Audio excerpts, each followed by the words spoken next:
Hello and welcome to the Yoga and Yum podcast. This is your host, Sybil Shelton Ford, and I'm so happy that you are here.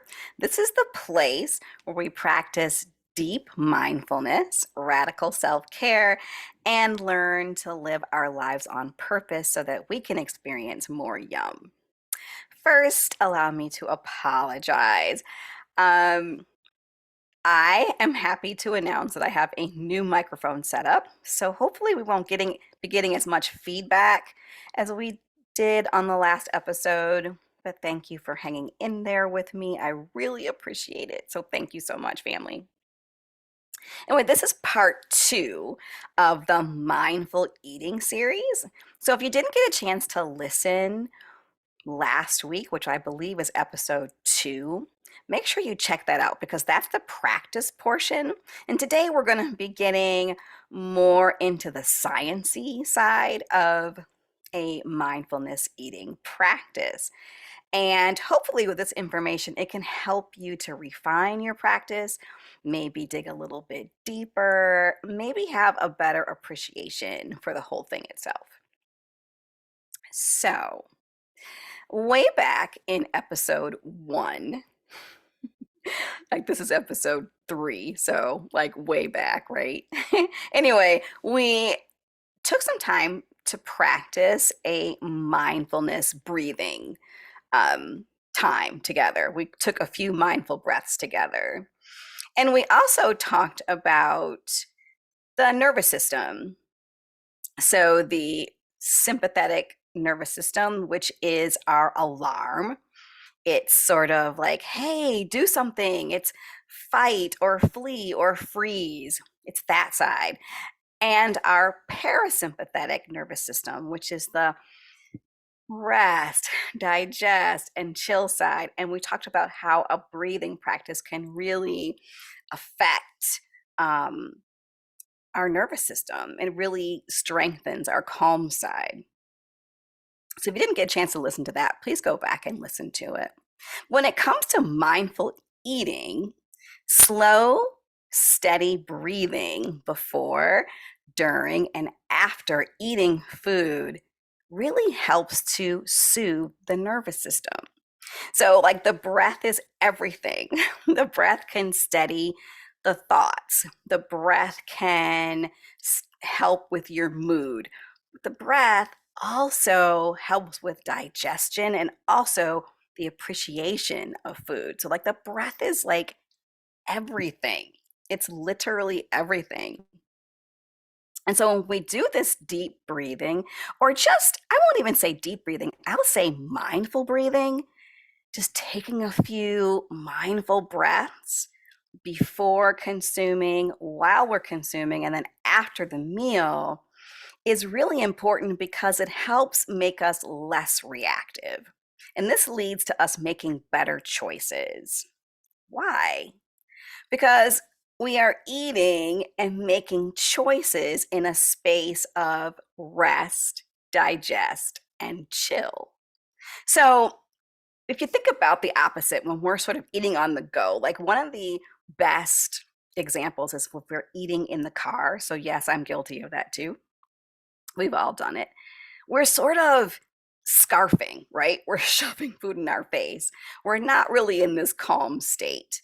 Um, and if we're making food choices from the same state of, I need to get something in, we're more likely to make choices that don't necessarily benefit our bodies. But when we take that time to take some breaths before, during, and after our meals, we are stimulating our parasympathetic nervous system and making those decisions in a space of rest, digest, and chill. Like it all goes together. This is all connected. And if we are in a space of chill, we can really see what our bodies need. In fact, we can even connect with, like, deep inside, what is it that I really need today? Maybe what I really need for breakfast is maybe I just need to juice. Maybe I need to eat a couple pieces of fruit. Maybe I don't need to eat just yet. But because when we're in that space of calm, we can start to see clearly. And this is really part of the beauty of having a mindfulness eating practice, because you can kind of listen to the body and then respond to it in a space that isn't like, I gotta shove something in right now, right? We want to kind of be in that space. The other thing that's just really interesting about having a deep breathing practice, as you can see that this is one of my passions, right?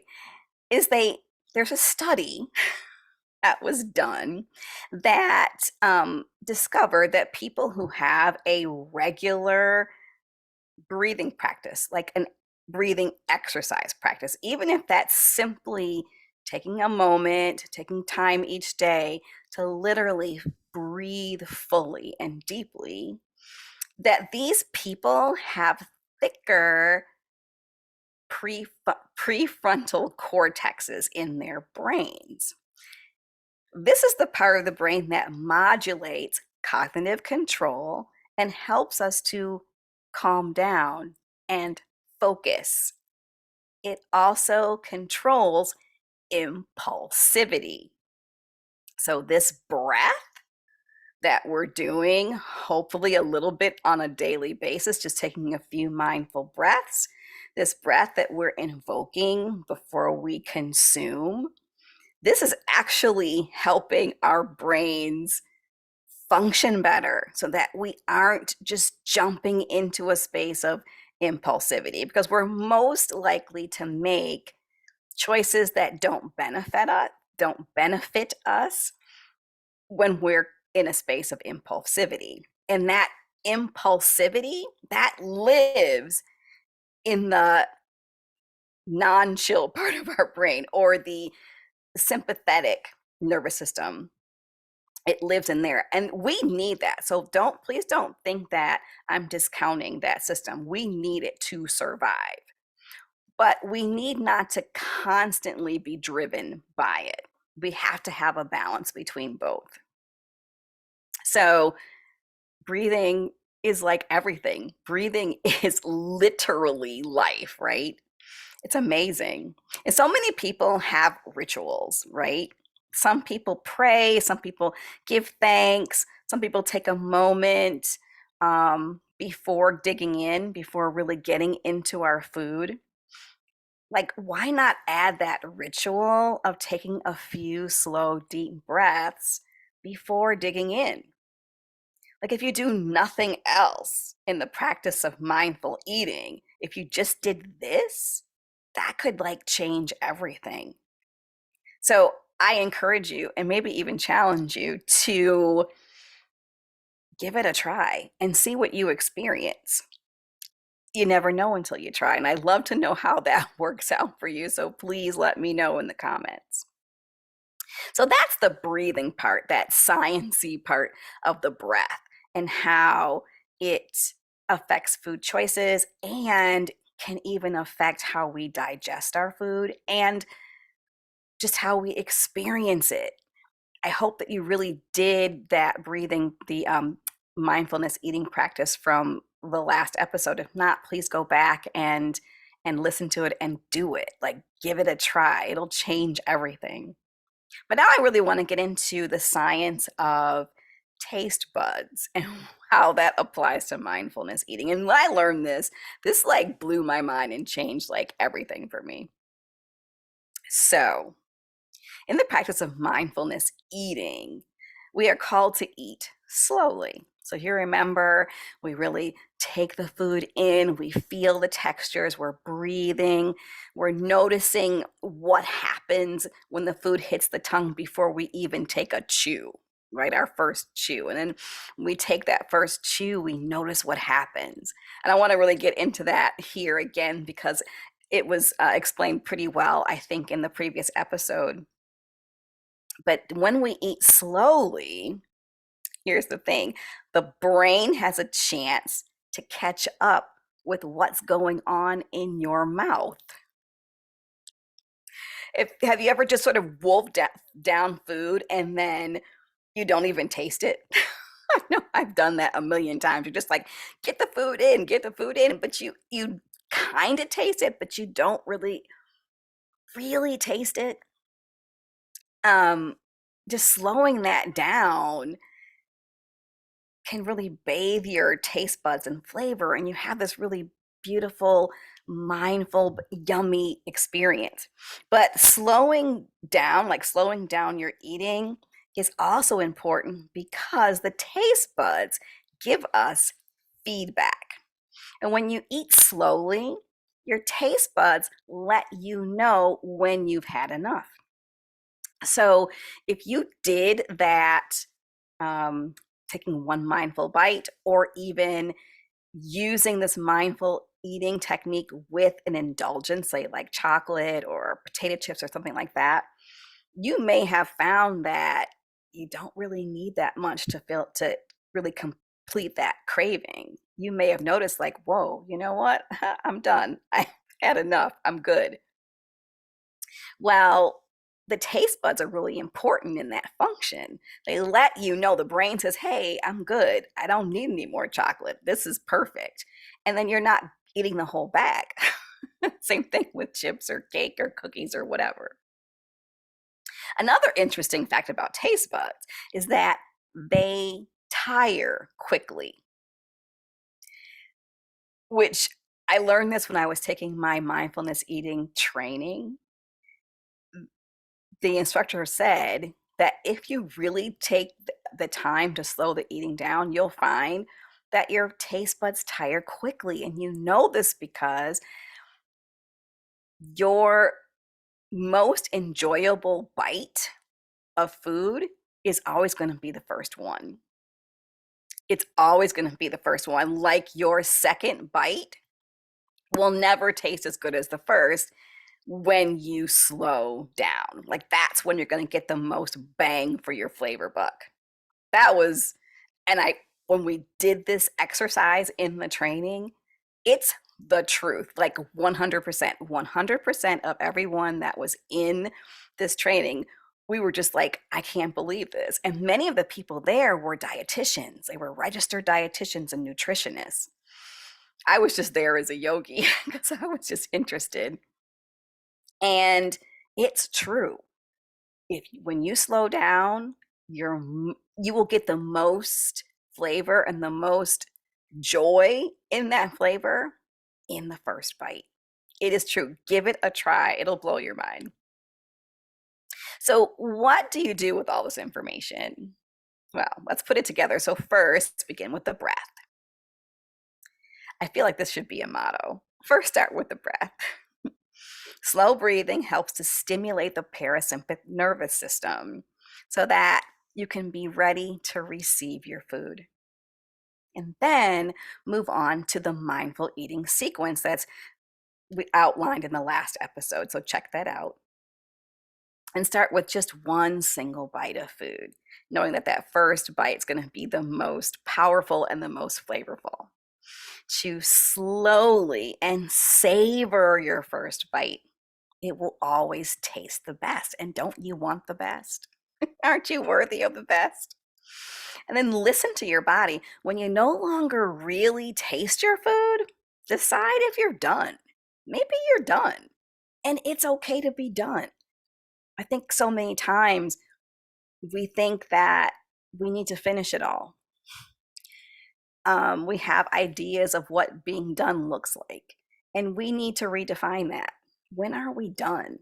And this just carries on into other aspects of our lives, right? As well, not just what's happening on the plate. When are we done? And what does that look like for you? What does it feel like for you to be done?